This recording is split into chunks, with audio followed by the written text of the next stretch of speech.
اپنی فوج سے بطور ہمدردی نہیں بلکہ برادرانہ انداز میں ہم یہ پیغام دے رہے ہیں کہ ہم تمہارے ساتھ ہیں. ہمارا موقف یہ ہے کہ انڈیا میں پہلے حملہ پاکستان کا ہونا چاہیے. جہاں فوجی بھائیوں تمہارا پسینہ گرے گا وہاں لبیک والے کا خون گرے گا.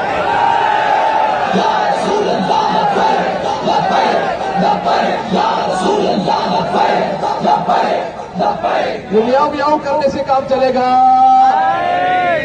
ہاں ہم مسلمان ہیں. مسلمان اپنے ایمان میں اتنا پختہ ہے کہ وہ موت سے ڈرتا. یہ صرف بات کہنے کی نہیں ہے. مسلمانوں نے ٹینک کے سامنے آ کر ٹینک کے نیچے آ کر اپنی جانوں کا نذرانہ دے کر یہ پیغام دے دیا ہے کہ مسلمان ڈرتا نہیں ہے. اگر وہ ایک بھی باقی رہ گیا وہ کفرستان کے لیے کافی ہے. انشاءاللہ کافی ہے، وافی ہے. اس لیے ہم پاک فوج کے ساتھ ہیں اور پاک فوج کو یہ ہم پیغام دے رہے ہیں کہ پاک فوج جتنی ہماری فوج ہے، جو ہمارے فورسز ہیں، انشاءاللہ العزیز وقت آیا تو لبیک والے آپ کے ساتھ رہیں گے نا، ساتھ دیں گے نا. ہاں پیغام یہی ہے کہ مودی کا جو یار ہے،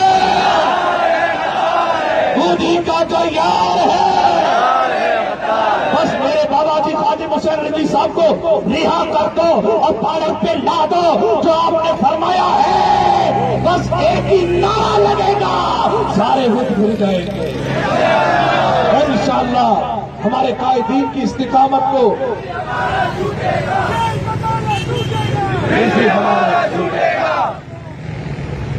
جتنے ہمارے قائدین ہیں ہم ان کی ہمت کو سلام کرتے ہیں.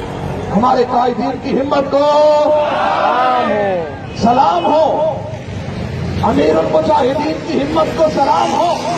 پیر افضل قادری صاحب کی ہمت کو سلام ہو. باقی ہمارے قائدین کی امیر سندھ کی ہمت کو سلام ہو.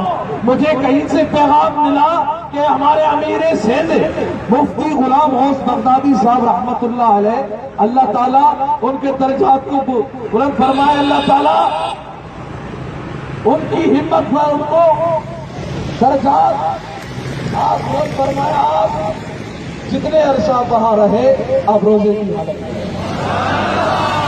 جتنے دن بھی آپ رہے روزے کی حالت میں رہے. گویا کہ یہ پیغام دے دیا کہ جیل کو بھی شرف حاصل ہو گیا. لوگ آج کل جیسے لوگ جاتے نا پیروں کے پاس، بازاروں کے پاس، لبیک والوں نے تاریخ بدل دی.